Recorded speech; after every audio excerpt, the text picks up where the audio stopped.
How's it going, everyone? Welcome back to another video. Today we're going to be looking at an article that came out from Bloomberg. Well, not so much the article, but there's a video clip and a few snippets that I want to talk about, and hopefully we'll go through the article in a bit more in depth once I get access to it. But there has been quite a bit actually talked about in regards to the future of Xbox, where it's going and why it's going, and who's actually the driving force behind this change. And so this article is actually really revealing, and it does finally confirm that, well, let's find out, because that'll be telling too much. But if you enjoy this content, do consider leaving a like and subscribe, hit that bell to step to deliver all content I release, and let's get started.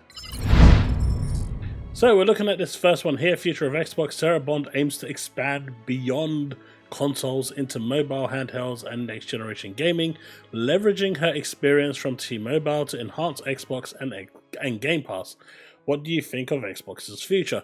Now, do consider this as well, that in the UK, BT and EE, who are also part of the T-Mobile family, have a very, very close tie with Microsoft. They offer Game Pass as a subscription when you sign up to their full fiber packages, especially on the top end ones, and they give you like 6 months to a year as part of the deal. And there are other aspects that they offer you, like a gaming tariff and stuff like that.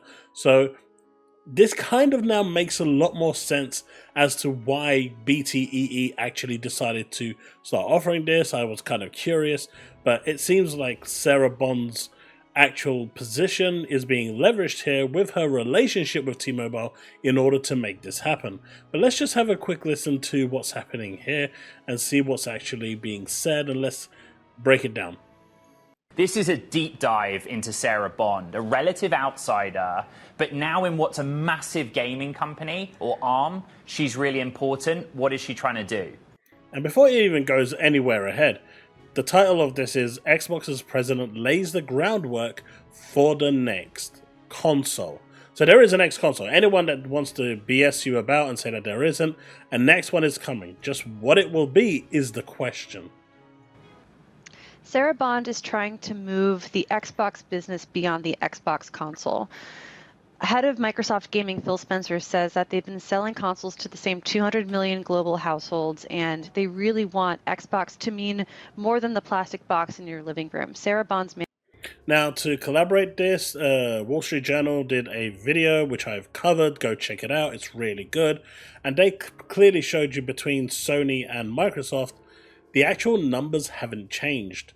Between the PS2 and the Xbox OG, it was 174 million.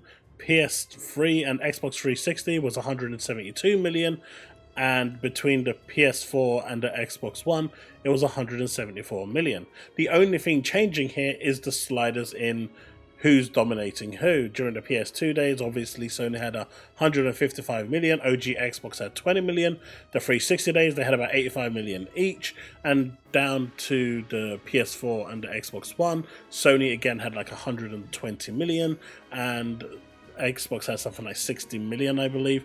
So it's very close. It's like 58 million, something like that. So as you can see, it's the sliders that's moving, but the actual number isn't growing. And as of the PS5 and the Series X, that number is currently at 90 million. And with Microsoft leaving this generation behind in possibly 2 years, I don't see this generation selling another 90 million consoles to keep up with that number. I just don't. But that's what she's referring to here and what Phil Spencer has been saying. Now, obviously, people are going to chime in with Nintendo, but they are their own thing. They are their own anomaly. For some reason, they could release literally a brick and it would sell. So, you know, no one really looks at Nintendo or factors them in when they are talking about this. It's only the two next generation console makers that are factored in. mandate is to expand Xbox's games into phones, into next generation hardware, sure, but also, you know, potentially handheld, which is something that she and her boss have sort of teased at. Your story is so fascinating because you go into the relationship between her and her boss, how they turned to HR to really ensure that they could communicate more efficiently, but also her history at T-Mobile. What is she going to bring to the table, Cecilia? Yeah, Sarah Bond's history from T-Mobile really gives Microsoft expertise that was lacking in the mobile world and in the mobile gaming world in particular. So at T-Mobile, she's someone who knows a lot about subscriptions, a lot about how to keep people coming back to a product, and also how to trim subscriptions in a way where users don't feel bloated by extra services they don't need. And Microsoft has a sort of Netflix for game service called the Game Pass that has 34 million subscribers, probably more at this point because that data is old. And Sarah Bond is hoping to reach gamers who want sort of a subscription product using Game Pass, which will be available on phones, on PCs, on tablets, on Xbox, on smart TVs, whatever you have. Xbox hopes to be there. Now, I want to add here that, for Sarah Bond hoping to, to trim the fat, trim the services so it's not confusing, adding a standard tier is confusing. That is literally counterproductive to what she is trying to do. In my opinion, standard should be the new core, priced exactly the same. Whatever the price is now, I think it's going to be £70 now. It should be priced £70 if it's for the whole year, if you're paying it in one lump sum, or £10 a month, bringing it to 120 as it is right now with core. Now, I think standard should be the new core, and then you should have ultimate, one and the other. I get they're trying to do that whole £10 for, core if you pay for it monthly, then $15 for standard, and then 20. I mean, they're trying to create a nice even step as it goes along, but in my opinion, that just confuses people even more because the criteria for when games appear on standard is not set and it's not clear, and as such, that makes that service even more confusing to everyone, and it just needs to become the core of the console package, of the Game Pass package, and therefore, when they get it, they get it. They're not entitled to it, they just get it when they get it. And it doesn't really need to be a criteria set at that point. Whereas with Game Pass Ultimate, if you want your games day and date, that's where you go. So I think she needs to fix this. I think standard was a huge mistake. A huge, monumental mistake. Cecilia, really quick, a big impetus for the Activision deal was mobile gaming. And I'm yet to see the story there. What is it? It's a little challenging. So when Microsoft announced the deal with Activision, mobile was the fastest growing segment of the games industry. Now, global consumer spending on mobile games dropped 2% in 2023. It's still, an over $100 billion industry, but, PC gaming is actually the fastest growing sector of the games industry this year, according to one recent study. So it's going to be a little challenging for Sarah to kind of make good on the Activision acquisition. And at the same time, she has high hopes because so many people have mobile phones. So the situation here is with mobile games, there's been a lot of trash ones, and the ones that are actually doing well, like the Genshin Impact, the Honkai Star Rail, the Wuthering Waves, these games, they're few and far between of what actually does well. Yeah, you've got those mobile games that, people spend hundreds of thousands on and don't care, the whales anyway. But the ones that actually enter and venture into the consoles, the ones that have like a AAA budget on them, those ones are few and far between. I mean, you've got like Arkfield Enfield that's coming along the way, and you've got a few other big ones that are in development at the moment. We've just had Blue Protocol cancelled. It might be coming back apparently, but who knows about that one. But the problem is, the mobile market will grow and grow and grow, and eventually it's going to hit a point where people are playing set games and they don't have time to jump into other games. And with their spending, now it's gone to a case of, am I interested in what they're selling, as opposed to I'm just going to spend for the sake of it. So I'm not surprised that the mobile industry took a little bit of a dip, especially when you're looking at these mobile games now being available on PC day and date. Like the Division mobile game is supposed to be coming to PC as well, potentially. And if it does, I'm not playing that on the mobile. I don't like playing games on my mobile. I'll play it on my PC. I play all my Genshin games on my PC. I play, when I used to play Honkai Star Rail, on my PC. Tower Fantasy on my PC. I don't really play them on my thing. Even Nikkei, that I've stopped playing now, on my PC. If the version of that mobile game doesn't have a PC version available, I just don't play it. It can't keep my interest. And this is the thing. And I'm guessing that's part of the reason why we've seen a slower tick in, it's 2% dip in mobile gaming. But overall, with PC, you're getting more day-and-date games. You're getting more day-and-date games from PlayStation. Xbox is putting everything on there. You're looking at third-party companies now telling Sony, if you're going to go exclusive with you, that's fine, but we're going to put it on PC as well. Silent Hill 2, 5-10 years ago, the remake would have been exclusively only on PlayStation. Now it's going to be on PC. Square Enix, has already come out publicly and said our days of giving Sony exclusivity are over. We are now going to go multi-platform and release day and date everywhere. Naturally, this will see an uptick in PC because if you want the best graphical performance, that is where you're going to go. And as a gaming enthusiast, if you're willing to spend a lot of money on a PS5 Pro, you're probably going to want the best when it comes to PC. And if that gets the games day and date, it's a no-brainer that you're going to ditch the console and go to the PC. So seeing a natural resurgence from PC at the moment is probably normal based on the fact that everything at the moment almost is going to PC. We're hearing of a Horizon remake or remaster, that's going to be PC day and date.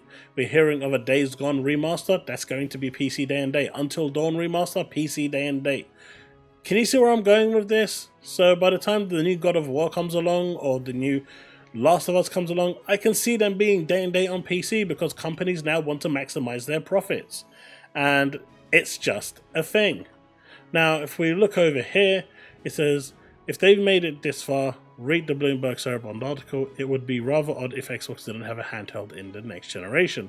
And so let's have a look at what it says. It says, yet Bond has said that there will be a new Xbox and that the next generation of the console will feature the largest technical leap we'll have ever seen. And that is what she said at the business update in February. And then there's a flirtation with the idea of launching a handheld gaming device, which Phil also touched on, but said it's not his place, he'll leave it for Sarah to unveil. So that pretty much confirmed that a handheld does exist. The company has made no commitment about this, though Spencer says he tasked Bond with building a more diverse hardware future for Microsoft. I mean, they kind of have when Phil Spencer at the IGN, at the Games Live, I believe it was, the IGN present interview that he had, he pretty much said that I'm going to leave this for Sarah to unveil. So that pretty much committed to it. He has taken every opportunity to say he loves portable gaming devices and says the company would just have to come up with something different from what's already on the market. Diving into the multi-year project of building a new console would seem like Microsoft backsliding into the model it hired Bond to break out of, even before it's figured out how to make money from a new hybrid business of subscriptions, smartphone gaming. But she talks about a handheld device as another way to insert an Xbox-specific experience into the lives of future gamers whose habits have yet to be formed.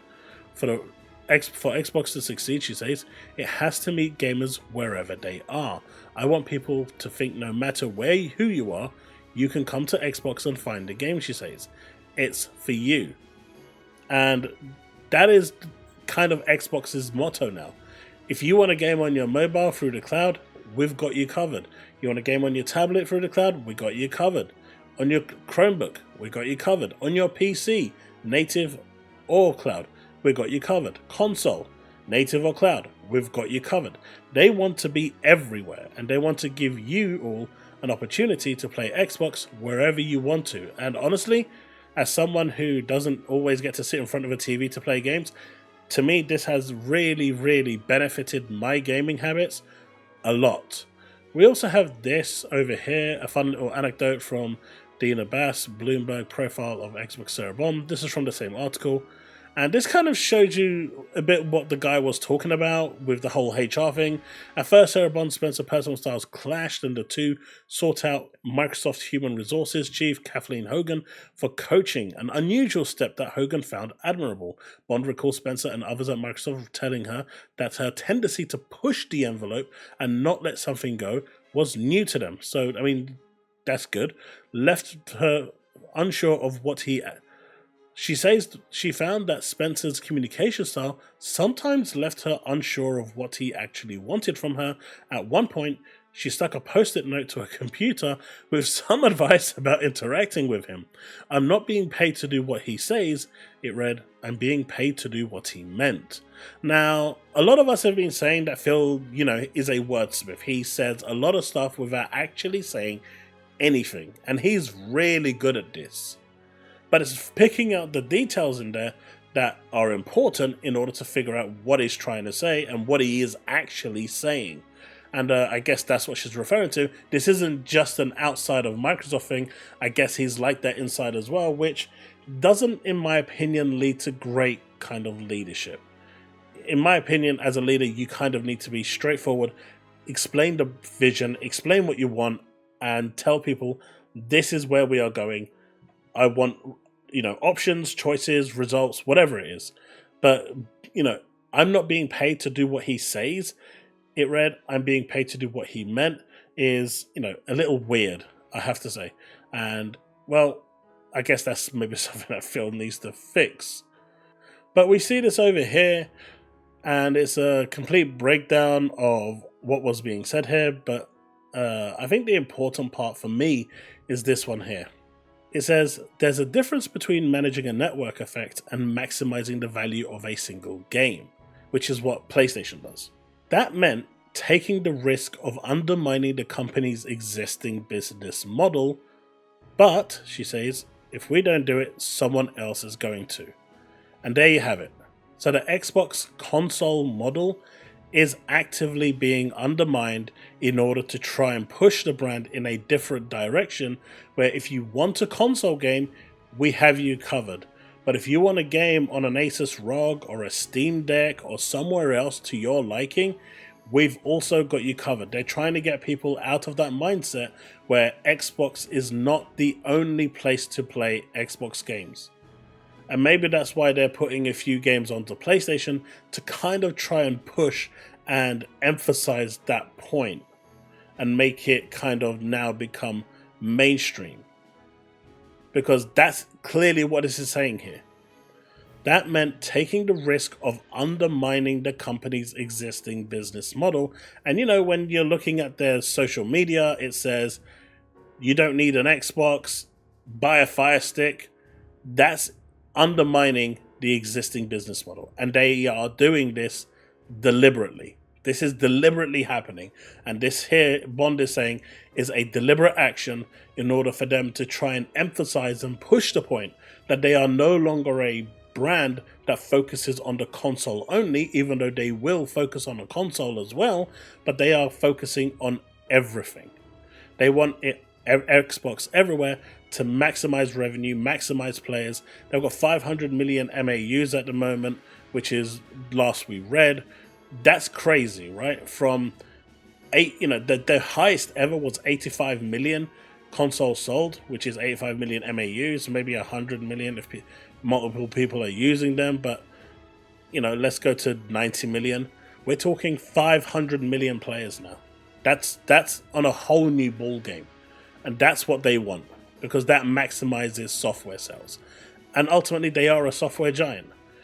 They talked about Game Pass. Microsoft now spends $1 billion a year getting third-party. The largesse has been more than enough to win over small publishers, to whom it offers flat fees and millions of dollars up front to include their titles, along with a portion of the subscription revenue and the promise of exposure they couldn't count on getting themselves otherwise. And, it's interesting to read all this, because it's good to see that, whatever Phil's saying out in public, he's doing the same crap in the office as well. And I guess that's not benefiting anyone, because that's just confusing the hell out of everyone, and people have to guess what you want. But I'm happy that now I've read her publicly, in this article that's paywalled, say, and I'm going to have a link to it in the description below, but it is paywalled. But I'm happy to now see that they have been actively undermining the console in order to push the idea that Xbox is no longer about the box, but Xbox is about a subscription service and being everywhere. And they've publicly came and said this. And if that isn't your deal anymore, and that's you have a problem with that, that's your cue to get out, right? But there's no more complaining now. There's no more wondering what they're doing, what the game is, what the jig is. That's out in full motion in public. She's openly said that, you know, they do run the risk of undermining the console, and that is deliberate. But if they don't do it now, someone else will, and they are going to create this Netflix of gaming, this Netflix of cloud gaming, which is going to happen in the, you know, it's going to be the norm going forward. You've already seen companies like Ubisoft doing it, and more are going to jump onto this bandwagon of cloud gaming as the internet infrastructure becomes more and more available. It's just a thing. So Microsoft has always kicked themselves up the arse for being the first to do anything. Just look at Xbox One with the whole TV thing. Fast forward to the PS5 and Series X. Everyone's watching, you know, Netflix and stuff on their PS5s and Series X's. So they've always been a bit hasty at jumping the gun, but now they're trying to cement that position, and, you know, it is what it is, and that is the future of Xbox. There will be another console, there is going to be another handheld, and I reckon even after the next console, there probably will be one more console, or maybe and after that, I think it's just going to be a smaller, streamlined device that will play the games, I guess, somewhat natively, but if you want the best experience, you'll have to go to the cloud or something. Who knows? But that's probably like 15 years away, so I wouldn't worry about that just now. But folks, that's it. That's the news, that's the future of Xbox. Let me know what you think in the comment section below, and let's have that discussion. Until the next one, don't forget to like and subscribe, hit that bell to stay up to date with all content I release, and I will see you in the next one. As always, remain legend.